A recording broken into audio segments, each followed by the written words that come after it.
Welcome to my last episode of Swisspreneur. I'm very happy to be here today, and for me it's like a super special episode because I have a very important announcement to make. And the thing is that probably you realized that we were not very active during the last couple months. And that has a certain reason. So what for me happened during the last 2 years, actually, I was building a company or a startup called Powercoders. Powercoders is a coding academy for refugees. And it took off so well, and my heart is really at that place that I realized that I don't have enough time to keep on doing Swisspreneur.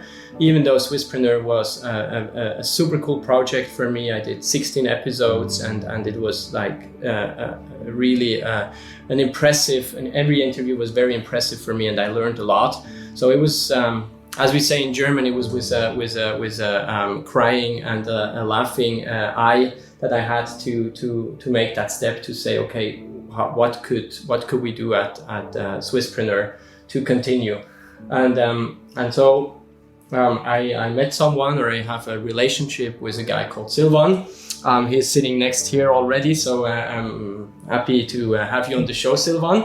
And maybe I can ask you some questions to start, because in the end it will be you interviewing me and not the other way around, but that our audience has like a short briefing of a little bit who and what you are doing and who you are. So who is Silvan Krenbühl? Sure. Thank you very much for having me also, and for handing over such a fantastic project, Chris, and for the great work that you and Alain did over the past years. I grew up in the Valley of Emmental, close to Bern. Was always involved in several small projects as a kid already. We printed and sold customized t-shirts, for example. So there was sort of this entrepreneur at heart that continued through high school when I got in touch with a first sort of mini company that we founded. Then studied business administration and was always involved with entrepreneurship. And then right after my bachelor's degree, we started our first company, Gym Hopper, in the fitness industry, that we just sold about 2 months ago. So entrepreneurship has always really fascinated me, and I think it's also a very important topic for Switzerland as a whole country. Very cool. Sounds fantastic as a host. I think that's ideal. We discussed certain changes you will do with Swisspreneur. Maybe you can already tell our audience a little bit, what are your ideas? Where do you want to take Swisspreneur now? Absolutely. So the two biggest changes will be that there will not be a video podcast, but we will switch to an audio format, just to keep the productions as lean and as simple as possible. And the episodes will also be a bit shorter than you were used to from the past. We will launch a 6-month Swisspreneur Founders Essential course. This is actually the very first episode of it, where we, in the first part that will be launched in the first part of the month, focus on the personal story of the entrepreneur. And then in the second part that will be launched 2 weeks after the first one, we tackle a very specific topic, like today we talk about ideas, to really deliver a great learning experience for people who want to start their own company in Switzerland. That sounds great. Yeah, actually, I think that's something we heard a lot already during when I was doing the episodes. So I think it's like transferring knowledge from the more senior entrepreneurs to the wannabe entrepreneurs. I think that's terrific, and it's something very important to do in Switzerland. So I'm very looking forward to that. So I will be one of your audio listeners then. Awesome. But maybe like you were in touch with Swisspreneur, you were watching our videos, probably like all of them, and already from the beginning. Why is Swisspreneur so important to you? Like what's the ingredient that you say it is a project I want to take on and really captures your attention? I just think that entrepreneurship is not only a very fantastic job to have, but also very important an innovation driver for our country, and important for Switzerland in that matter. And I just see that entrepreneurship in Switzerland is not yet a real career alternative. If I talk to my grandmother, for example, she's still always asking me, when do you actually get a real job?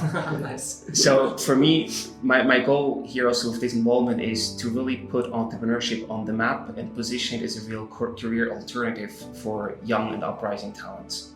And with Swisspreneur, the goal really is to motivate and empower more people to start their own companies. Yeah, so I now start to cry because that's my last move as a host of this show. So I'm handing over now to you. Start leaning back and gonna be your interviewee. So thank you very much, Sylvan, for taking this opportunity and being my successor. And good luck. Thanks so much also for the great work you've put into this, and it's an honor to be taking over as host from you.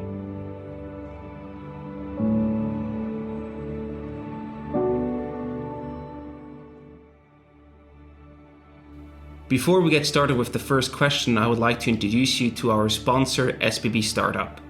If you think that your startup is a good fit to the Swiss Railways, get in touch with them or learn more on their website on sbbstartup.com.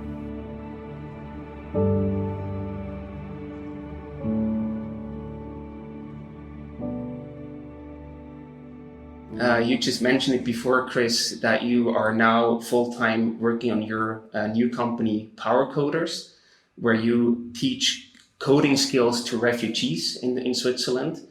And this company is set up as an association in Switzerland. And with that setup, you will never make an exit case. How does that make you feel as a founder? So for me, the exit was never the driver for being an entrepreneur. For me, it was always creating something, solving a problem.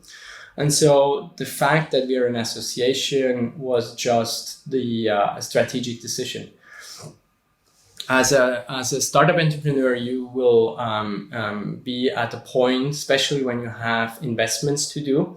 Like if you're starting, maybe we can compare, we can start with a comparison. So if you have a consulting company, or if you are building the next pharmaceutical blockbuster. Mm-hmm. So if you are building a consulting company, you can like grow with your customers. You don't need external funds. When you get a second project, a second consulting project, you just hire your friends or whoever you want to work with. Right. But if you're building the next pharmaceutical blockbuster, you have to invest like over a period of like 10 years, a lot of money until you actually make the first franc of revenue. And so therefore, it is important to get external capital. And with my former company, Atizo, where we have built a software, and now with Powercoders, we are somewhere in between. We're somewhere between this consulting company and this pharma company. And so therefore, we need a certain support. We need a certain funding. It's funny because at the moment, I'm like equal in terms of raising. Like I raised for Atizo about 1 million. Mm-hmm. And now for Powercoders, I raised about 1 million now. So it's really at par. But where I raised it from and how I was raising it was completely different. In what regard?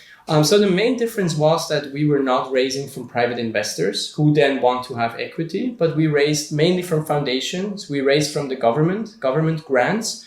And probably this money would not have come to us if we would have been a corporate. Since we were an association, we were able to attract that money.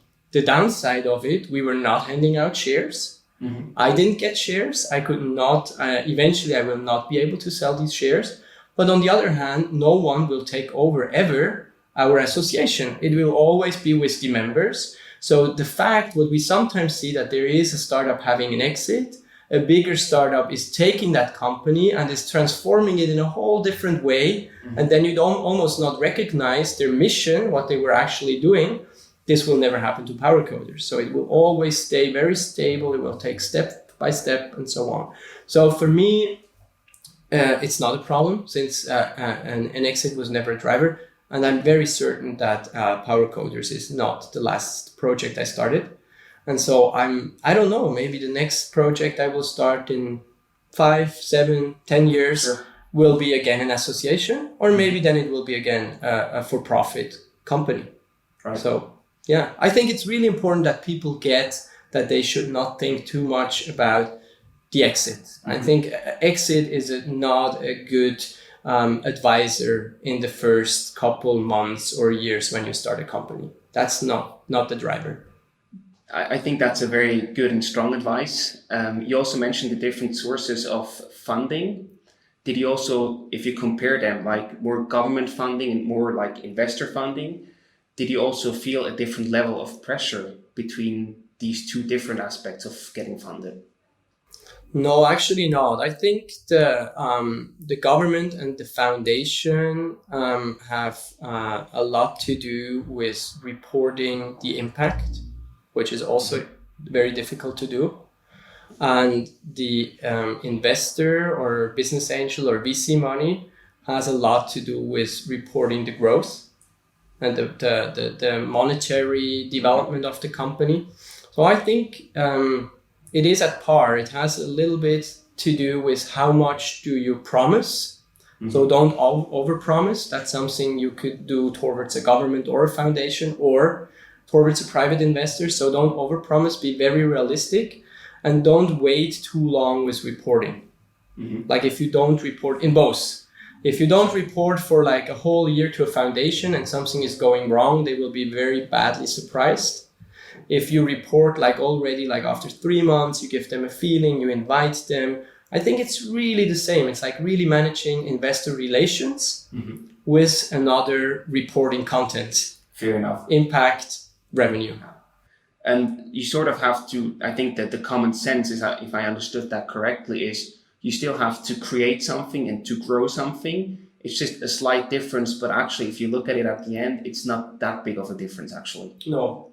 I think it's actually the difference is the profit is substituted by the impact. But in the end, like if you don't manage a non-profit company in a very professional and money-driven way, you will go bankrupt. So at least you need to make 1 franc profit in the end, because otherwise you will generate a loss and eventually the loss will kill you. So it doesn't mean that a non-profit company is just like party and you just care about impact. You also have to care about the business, and you have to make sure that your business core is sustainable. I would also like to focus a bit on the employees. Is there any difference that you noticed between finding good employees? Because from my personal experience, that was always a very big challenge to find the best employees for a company. Do you notice any difference between having an association with a more impact-driven focus and having a startup company with a more probably exit or an investor-driven focus? Yeah, I think you have an additional incentive. Impact, in my view, is a huge incentive. Probably 10 years ago when I started Atizo, it was not the case, or people were not that sensible. Maybe it also has a little bit to do with my age. I'm now 38. 2007, I was 27. So maybe that also has a reason that I see like the people around me who have approximately similar age, like 5 years older, 5 years younger. Maybe they also think now a little bit more about impact and not so much anymore about profit. But I think that's great, like to have, like if you meet people, if you can get them excited about your idea, about your project, to also mention impact. On the other hand, what I see is that if you have people who are aiming for an exit, then like a stock option plan or something like that, that's also a very good argument. So I think there again, it's like very similar. We're a little bit like with the investors. So like your additional argument is impact. If you are like on the social entrepreneurial side, your additional argument is an exit and a stock option plan where they in one out of thousands, where a first employee could become a millionaire because he got like very early on a lot of stock options, which he then with the exit or with an IPO can make to money, which you don't have. So I think again, it's a little bit the same. When I look at the people we are actually hiring, comparing the profile of someone who is now working for Powercoders comparing to someone working at Atizo, I think at Atizo, like both are developers. So I need in both projects, I need developers. The developers at Atizo, they were building a platform. So their main reason why they joined was not an exit in their case. The main reason was the technical challenge. So they wanted to have an interesting engineering project. Now with Powercoders, the main driver why they are joining is because they want to teach, they want to give someone else the opportunity, they want to enable. So it is another profile of people. But as we know, and to be honest, like software developer, it's like a very rare species. And so it is difficult to find good people. It has a lot to do with connections. It has a lot to do with recommendations. So I would not say that it's much easier now to find people just because we're about impact. Makes sense. Are the people working now for Powercoders, are they also older, or is there not a big age difference? Well, I would say, I think the tendency you have is that you build a team around you. So what we see is that the core of the people, like the board, they are all like in their late 30s, I would say. But then what we also have, and then we had at Atizo, the core was like in their late 20s. What we now see is that at Atizo, we had some early 20s. And at Powercoders, we also have these early 20s. So we have a bigger age gap, I would say. And I think that's like one of the big advantages, like of that we see that these people are eager to learn, and we are more like eager to share than maybe when we were like all more in the same age. And one very important team member at Powercoders now, besides you, is also your wife, Bettina. She was not involved in the first company, in Atizo. How did you decide to sort of also work together, and how has that impacted your business? Yeah, so Bettina and I, we are together since 2002. The first time I thought about Atizo was 2004, 2005 maybe. So she was very involved. She had no official role. And the same actually happened. So she did a very successful career at a company called Wonder. They're producing a product Ovaltine, which probably is known to almost everyone. And she did like a huge career there. So for her, like when I was building Atizo, it was never an option because she had like something that she was already very highly invested in. But she was probably the most important person for me, which was not on our payroll. So she was involved. She had like to hear a lot of things about it. She had to give advice and so on. And so when it came to Powercoders, we realized that it is a little bit the same situation we had back then. That I was telling her about what we are doing and how we are doing. She was giving advice. She even did the accounting for me, like not paid, like more as a volunteer. At the beginning, when she started, she was the co-founder. Like, yeah, so you need two people for co-founding an association. Since we had to do it fast, we did it at our kitchen table. And so she was the co-founder. If there is a co-founder, she would like by law, she would be the co-founder. And then we eventually said, but Bettina, like, do you like the project? You have the know-how how to build a brand. We realized if we want to license or if we want to bring Powercoders to other regions in the world, the brand will be very important. So are you willing to build the brand? Are you willing to keep on doing the accounting? Because it will grow with more money coming in, with more money being turned around.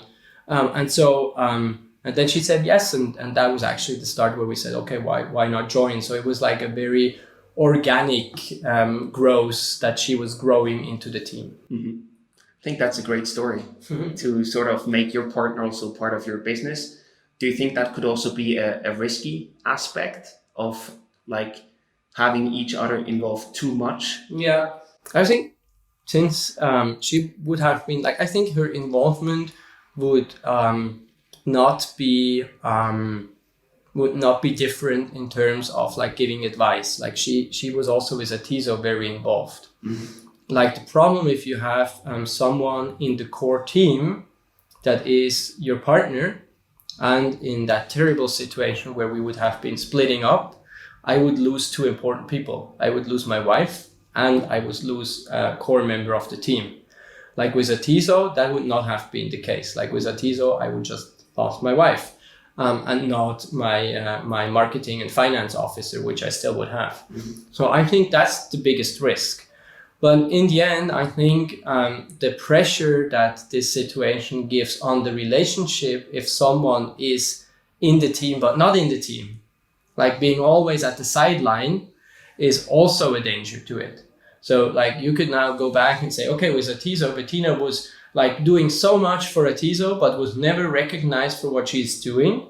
Sure. Is this not the higher risk for your relationship than it is now? Now I think it's like really integrated. And I think since you are spending so much time with your partner, the chances that that you end up in a situation where nothing works anymore, I think are really unlikely. Like the risk starting a company with someone you don't know, and you end up in a situation where you say, hey, it doesn't work, because like it's all in. Like we are playing poker with all chips on the table now. Absolutely. And so we have the highest incentive to make it work. Yeah. And if that doesn't work, probably with any other founder, it would also not have worked. Mm-hmm. So I think it's like really, it's both sides. It's like there are advantages and disadvantages. I think for us in our situation, and since we are very, like what I always say, like maybe that's like a very important message to all the founders out there. So if you look, what is an ideal founding situation? An ideal founding situation is co-founder is very aligned with you in values, and they're very diverse in skills.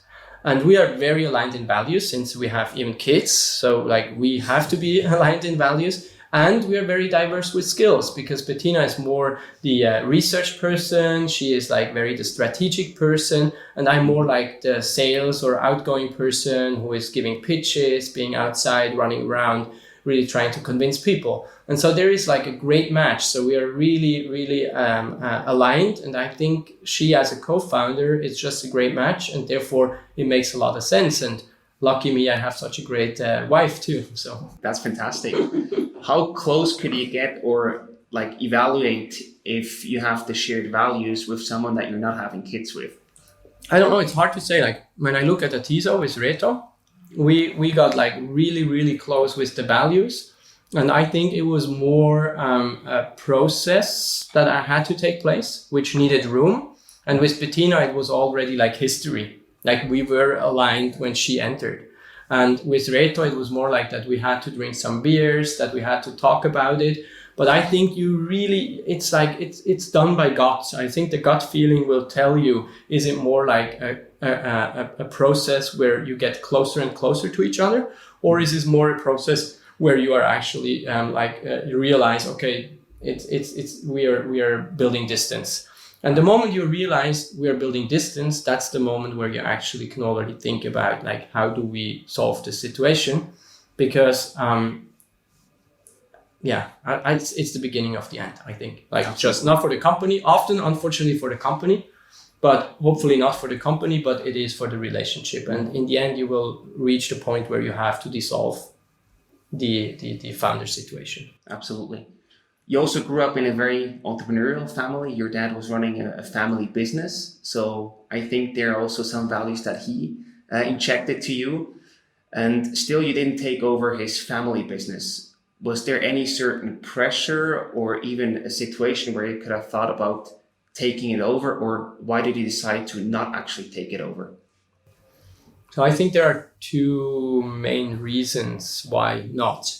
The first main reason was that my dad was pressured to take over the family business. So he swore to himself that he will never pressure us. So we were not pressured. I didn't have to take it over. And the reason why I didn't want to take it over was that when I looked at my granddad, who actually started the company, he always had these sparks in his eyes when he was talking about metal and about welding and about all these processes you do with metal. And already when I looked at my dad didn't have these sparks. And I knew that I will not have these sparks. Like I had my sparks when I was talking about computers and about software and about stuff like that. Mm-hmm. So that was like my motivation. And then what also came into play is that my dad somehow had the urge to make sure that he resolves the situation very early. So he's a planner. Mm-hmm. And then already 2002, when I was 22, he said, I have to decide. So, and at that moment, it was so clear that I will not take over. Like probably even if he would have waited another 10 years, I would have came up with the same decision. But at this moment with 22, for me, I didn't want to give the promise. And then I said no. And from then on, it was never ever a topic again?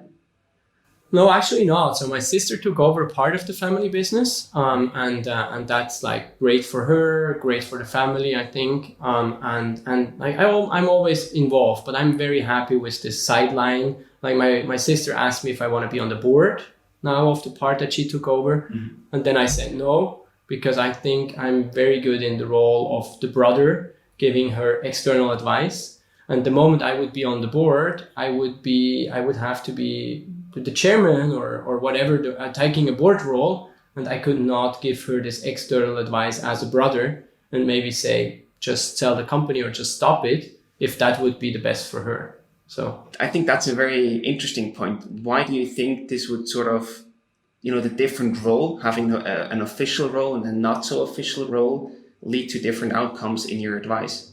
Because if I would be the chairman of the company, I would be advising the company.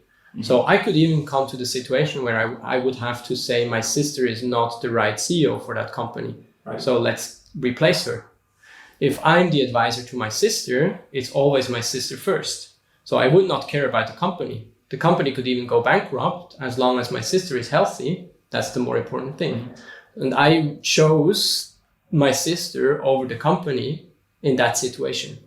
And I think me explaining that to her was also put her in a situation where she was able to accept that I declined to taking the role of a board member and not saying yes, because it was not so easy to tell her that. Sure. So it's really also a matter of perspective, what perspective you sort of take. Definitely, yeah. I read in a 20-minute article that your life goal is to be happy.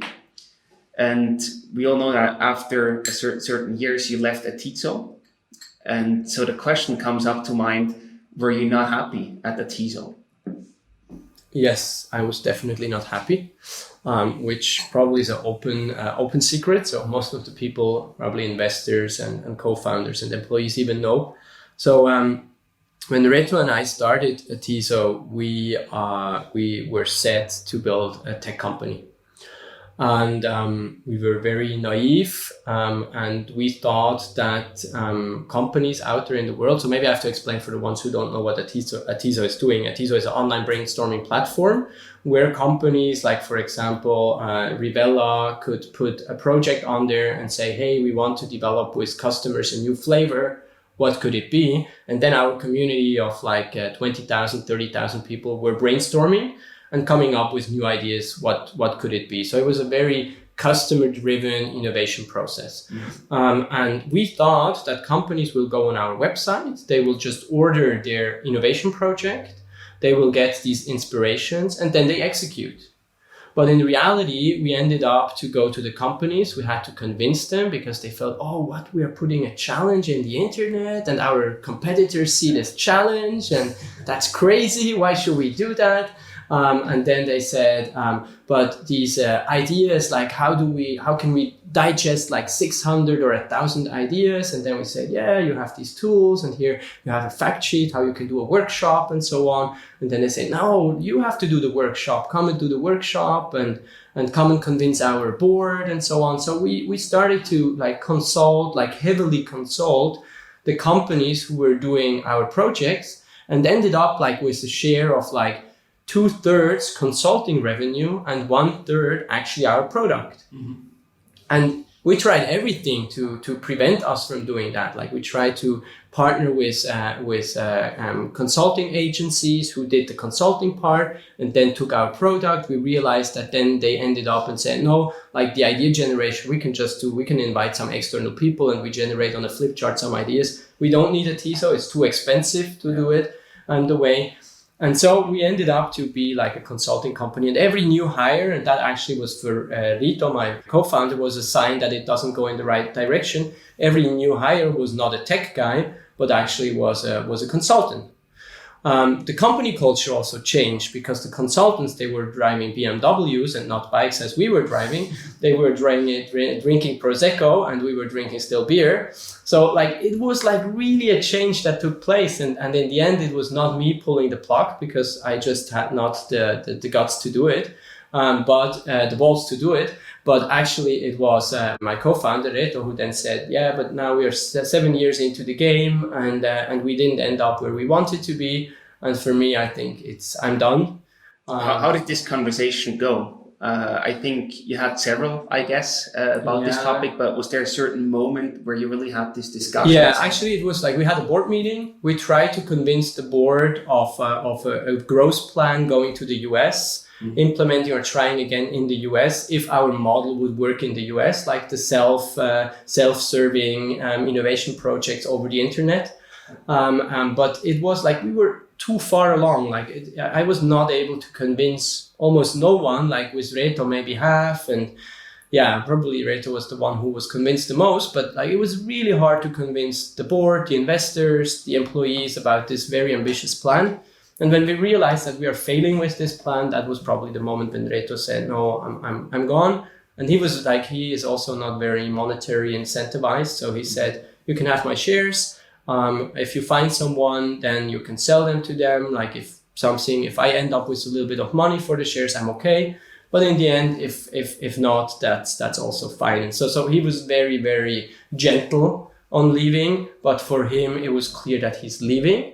And that put me in a situation where I had to stay, should I stay or should I go now?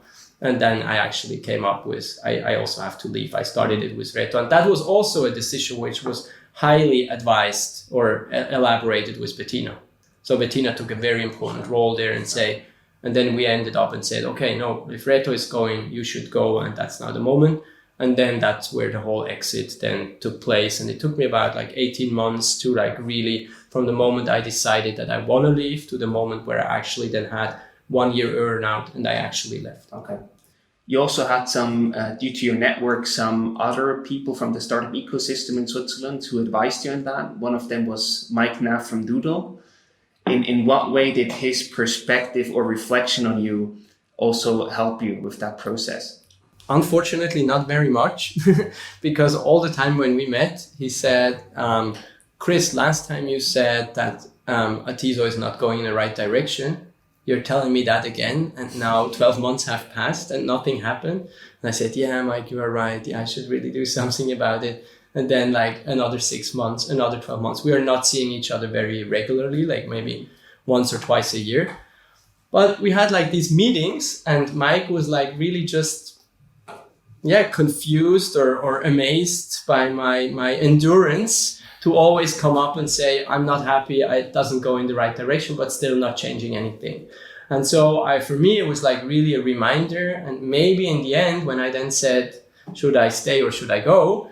It made that I then said, okay, but now I actually wanted to leave 3 years ago. And Mike reminded me through these years, he planted the grain that I got the courage to then 3 years later say, okay, I leave too. And I think that was maybe the reason. But it is such a hard process to leave like what you have built. Like for me, it feels a little bit like now I have 2 sons. Mm-hmm. Starting a project feels a little bit like having a kid. Like it's hard to compare them with like real babies, but sure. It is like you are strongly attached to it. You just don't want to leave. But then when you feel, okay, this baby now has grown up and it can be for its own, then it's also a time where you should say, okay, I let go now. And so, yeah. So this emotional attachment was one reason that kept you, although you actually wanted to leave, for staying longer? I would say at least 3 years. Were there other reasons, for example, feel you need to pay back your investors or you need to justify it to them, or also sort of the feeling that you would fail if you leave too early? Was there any other feeling involved there? I think actually the two that you are mentioning. So paying back to investors was a thing. Like we were very lucky that we had great investors, like really great entrepreneurs, and we had a very open communication with them. So I remember a time where I had a talk with our lead investor, and I said to him, but I have the feeling that you need your money back and that you want to have a high multiple on it. Of course. And then he said, no, actually, like I want that you are always honest, and we don't know if I get my money back. But like the only thing which I would not accept if you would lie to me. But it was not about the money. And I think that's like the right mindset for an early stage investor, that they go in there, that they say, hey, we are in this boat together. We're trying to get best out of it. But on the other hand, like I didn't, like for my investment, my time investment that I didn't get much back. Sure. So I think we were really in that together. And so I think that was not the main reason. I wanted to give them the money back, but I never had the feeling that I have to, or otherwise they kill me or they speak bad about me or something like that. Do you think that this is the norm for Swiss investors, that they think that way, or that this is more the exception? I can't tell, but it's a strong advice. It's a strong advice to the investors to think about and reflect. Do they maybe hurt their company? And then it is also an advice to the startup people to reflect at the beginning, what is the motivation of my investor? Is it like really that they say, like, I'm not speaking about VCs here. I'm really speaking about the early business angels, the early ones that come in. Yes. And so that's important. And I think it's more an advice. I can't tell but that's a good question. You can ask from now on, you can ask everyone you're interviewing this question. I would be very intrigued to hear what others say to that. I think there are a lot of people involved in the startup ecosystem, so I think you will meet both sides depending where. Probably, yeah. And then the second thing, which I think is important when you are building something, is like for me, I knew it is my first startup that got like national recognition, and so for me it was important not like to write a success story, but finishing it in a good way. It's still there, so it still survived. So that was finishing in a good way. But for me, exiting on good terms. And if I would just have said, "Oh, I don't care, I just leave," and probably everything would have been imploded. Everything would have imploded.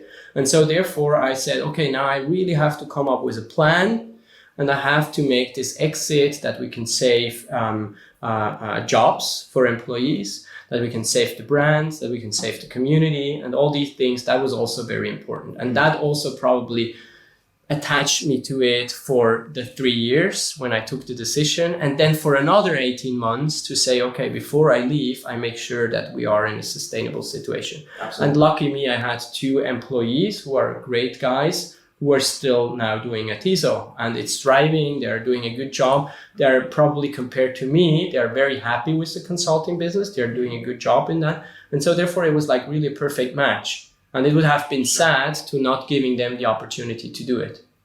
And I mean, to be fair, looking at the statistics, creating a company that's still operating and alive after all these years, that's already a big success, because most companies that get started don't even make it to that point. True, definitely. So I think it's always, again, a sort of a point of perspective. True, definitely true. Circling back this question, were you not happy at Atizo, is also the question, are you now happy at Powercoders? Yeah, I think I'm very happy at Powercoders, and it not just has to do with Powercoders, but actually it has a lot to do with the phase we are in. So Tony Schneider, in one of the interviews, I think it's episode 4, he said there are 3 different kinds of startup entrepreneurs. There is the guy who is building the idea and onboarding the early team. He needs to be someone who is like going through the wall and convincing everybody. Mm-hmm. Then you have someone who is actually bringing something to the market, driving first revenue, getting the market proof and building it around it. And then there is the third who is actually growing the whole thing. And I'm definitely like very happy with 1 and 2. And when it comes to like growing something and executing, I'm just not as good, because I really love this finding out and pivoting and trying new things. And so I'm more the innovator maybe than I'm actually like the growth entrepreneur. And so I think it has a lot to do with the stage we are in right now. Mm-hmm.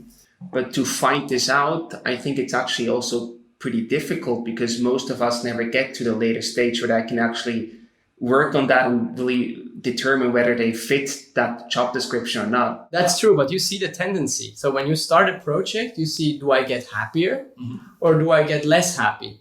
If you get less happy, you probably should rather stick with the first phases. Like you can do that by giving up your CEO role and say, no, I'm taking a smaller role. I'm developing new cool products. Sure. Or you say, I'm the guy who wants to stay in the driver's seat. Like I'm like Mark Zuckerberg. For me, he's amazing.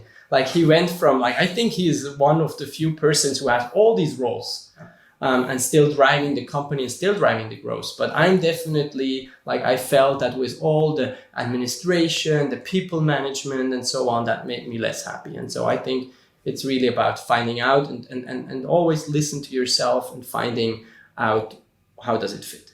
Yeah. I think that's a very good indicator, and also a very good point to come to a conclusion here for the first part. Before we end the episode, I would like to ask you about your favorite tools or gadgets that you use on a regular basis and that you can recommend to other people. Okay. Good question. I'm rather in this, I'm rather the interviewer than the interviewee. I was asking that question too. But I think for me, like super productive is Inbox. So I'm using Inbox as my mail client. But the one of Google, right? Yeah. So it actually was a startup outside of Google and it got acquired. What I love there, actually it's my to-do list. So like a lot of my to-dos have to do with emails. Mm-hmm. And then what you can do is that you put your own notifications, like that you create your own to-dos, which then appear in your inbox. And what's also interesting is that you have like this boomerang function where you can say, okay, I can't do it right now. You send it away and then it comes back at the moment when it gets relevant, even location and time-based. I'm more the type who is time-based, but I could even say, okay, these are tasks I can just do when I'm at home. Then I could say, okay, when I get back home or back to the office, then all these tasks come in and then I can work on these tasks. So this makes me very productive. And then another one, which I'm now like a great fan of, is Headspace. So I started to meditate. I did some yoga. Through yoga, I came to meditation. And Headspace, for me, it's just a great app. You can meditate like really for 10 minutes or 15 minutes, like really short. And I try to do that every day. And it just gives me like another perspective. Like my life is like quite stressful with my projects, kids and family. And it just gives me like a little bite of me time, which I can highly recommend to have. And the second question in that regard is, are there any additional resources like blogs or podcasts besides Swisspreneur that you would recommend other people to check out? Yeah, so someone I really like and was a great inspiration for me doing Swisspreneur was Tim Ferriss. So Tim Ferriss show, it's like great. Then also there is a guy, Kevin Rose, who does a very similar to Swisspreneur episodes in the US called Foundation.